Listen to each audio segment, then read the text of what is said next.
Maintenant, on accueille Théo et Françoise. Bonjour Théo. Bonjour. Alors, tu es venu chez nous dans un week-end. Au début, tu ne savais peut-être pas trop ce que tu allais faire. Qu'est-ce que tu peux nous raconter un peu de ton séjour? C'était très bien.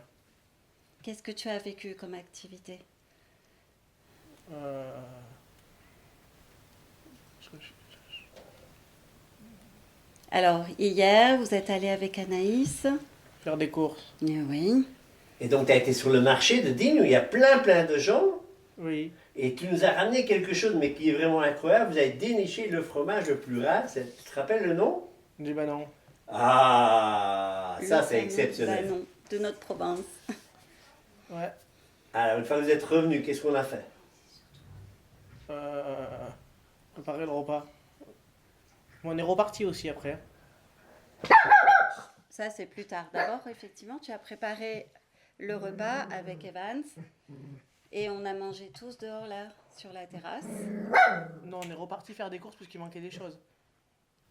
Ah oui, là, j'avais zappé. Ça, c'est pas Oui. de ta faute à toi, Ouais. c'est notre faute à nous. On n'avait pas bien fait la Ouais. liste, hein? Oui. Et alors, après-midi, je pense qu'il y a eu 2-3 activités que tu as bien aimées. Oui.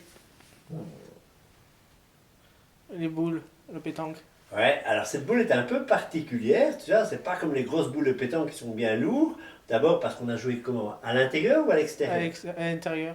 Et elles sont plus légères, Plus légère. ok? Et ce jeu, c'est quand même amusant de voir un jeu où tu as pu jouer en position assis. Alors toi, tu marches très bien, mais s'il y avait des amis à toi qui étaient en position d'être sur une chaise, ben, ils auraient pu jouer de la même manière que nous, hein. Oui. Il me semble que tu n'étais pas mauvais aussi à ce jeu-là. Non. Et alors, qu'est-ce qu'on a fait d'autre aussi avec Françoise? Il me semblait qu'il y avait un truc avec des... Il n'y avait pas des foulards qui volaient et tout ça? Si. Et ça, c'était chouette pour toi? Oui. Et dans ce jeu-là, est-ce qu'il n'y avait pas à un moment donné quelque chose d'incroyable où tu as dû faire une action tout à fait particulière? Est-ce que tu t'en rappelles? Non. Tu étais avec... Regarde-moi. Regarde ce qu'il te montre, Jean-Luc. Oui, avec Catherine. Et qu'est-ce que tu as dû faire avec Catherine? La guider. Donc, Catherine était aveugle et c'est toi qui lui servais des dents. Oui. Ça, c'est incroyable. Donc, tu as inversé les rôles pendant le week-end. Tu étais venu en temps avec aider les dents. Et là, c'était toi qui étais les dents. Oui. Ça, c'était vraiment chouette. Ouais. Et puis aujourd'hui, on a fait quelque chose qui suit pas mal. Ouais. Alors, tu te rappelles un peu les activités qu'on a fait? Le cheval. Ouais. Et t'as eu peur de ces Non. grands animaux? Parce que c'est impressionnant quand même. Non, non. Tu vois, cool. Oui, oui. Ok? Qu'est-ce que tu as fait avec le cheval? On l'a brossé. Oui. Et pour choisir la brosse, tu as pu tester quelle brosse c'était en mettant ta main dans le sac, juste en la sentant. Oui. Tu as repéré la bonne brosse. Et après, tu as brossé le cheval. Elle t'a montré aussi comment enlever les poils de la brosse. Et après, Mais il y on a a quelque fait... chose que tu as Ouais. raté, Françoise. Parce que quand ils sont arrivés près des chevaux, les chevaux ont fait une blagounette. Tu pourrais nous la raconter un petit peu, Théo, la blague qu'il y a eu? Alors, quand on est arrivé, on s'attendait à voir les chevaux dans le parc. Et ils étaient où, les chevaux? Ils avaient fait quoi avec le fil? Ils étaient passés par-dessus. Du coup, ils étaient tous ensemble. Tous ensemble. Ouais, et du coup, ben, comment ils prendre ton cheval? C'était compliqué comme ça. Ouais. Et t'as réussi de main de maître? Il paraît que t'as pris un cheval, t'as dit, c'est moi qui vais le faire. Elle les a déjà tous rapprochés, remis au bon endroit déjà. Et après, on les a pris. Waouh!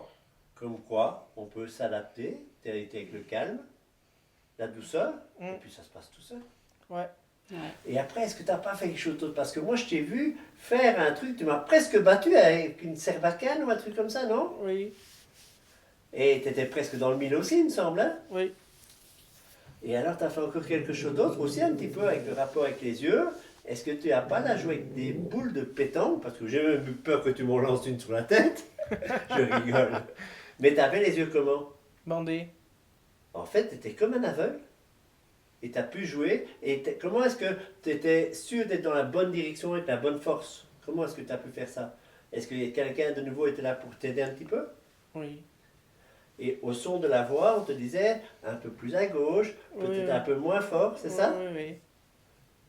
Et ça t'a plu? Oui. Du coup, qu'est-ce que tu pourrais dire? Ben, t'as envie de revenir chez nous, au gîte? Oui. Mais alors, peut-être aussi quand il y aura la piscine, je pense. Ce qui est fort possible. Eh bien, je te remercie. Alors, on va donner un tout petit peu la parole à Françoise, parce que Françoise est non seulement une aidante, mais elle avait aussi un rôle un peu particulier ce week-end-ci, puisqu'elle était comme EduxP. Alors, je n'aime pas trop les abréviations françaises. Moi, je vais dire éducatrice spécialisée. Est-ce que tu pourrais nous expliquer en 2 mots un peu ta spécialisation? Oui, alors le projet, on l'a monté donc avec Jean-Luc et à 4 édux spécialisés et notamment sa compagne. Et en fait, on a toutes des spécificités. Et moi, l'accompagnement que je propose plus spécialement, c'est sur les jeunes avec des troubles du neurodéveloppement et de l'autisme, sur la découverte de quels sont les sens qui sont très utiles pour eux, quels sont les stimuli qui peuvent les mettre en difficulté et comment les réguler et faire un travail justement avec le développement moteur, la coordination, et on a travaillé notamment aussi sur l'intégration des réflexes archaïques et la jonglerie-thérapie. Voilà, donc c'est une des activités que je peux proposer.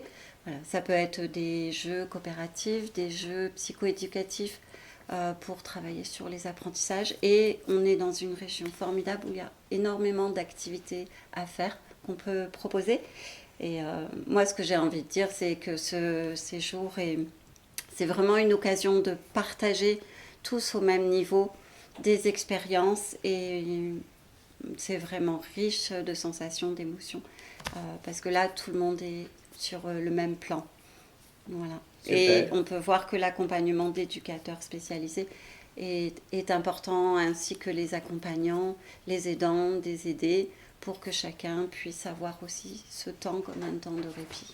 Du coup, ce qu'on peut inviter les gens, c'est tout simplement d'abord faire le choix du séjour qu'ils ont envie de faire. Oui. Une fois qu'ils ont fait ce choix, c'est de voir est-ce qu'ils veulent prendre des activités ou pas, parce qu'ils peuvent aussi venir tout simplement pour se reposer. Exactement. Mais ils savent que s'ils veulent prendre des activités, elles ont déjà été testées par certains binômes avec le succès et aussi les petits points d'amélioration qu'on va y mettre. Et puis à ce moment-là, en fonction des disponibilités des uns et des autres, à ce moment-là, vous réserverez une activité. Et on aura toutes des petites capsules qui vous montreront exactement le contenu. Parce que si je vous dis, par exemple, Snooze Alone, ça ne parle pas à grand monde. Par contre, si on voit l'activité ou si on voit des vidéos de ce que c'est qu'une médiation équine ou bien le jeu avec nos foulards, comme on a fait hier, à ce moment-là, ça va donner envie de tout à fait autrement. Françoise, moi je dirais tout simplement un énorme merci pour ton dévouement et le temps que tu nous as consacré. Et puis c'était chouette. Oui, merci. C'était vraiment un beau partage et plein de belles rencontres. Merci. Théo, un tout grand merci pour ta venue aussi ce week-end. De rien. Merci.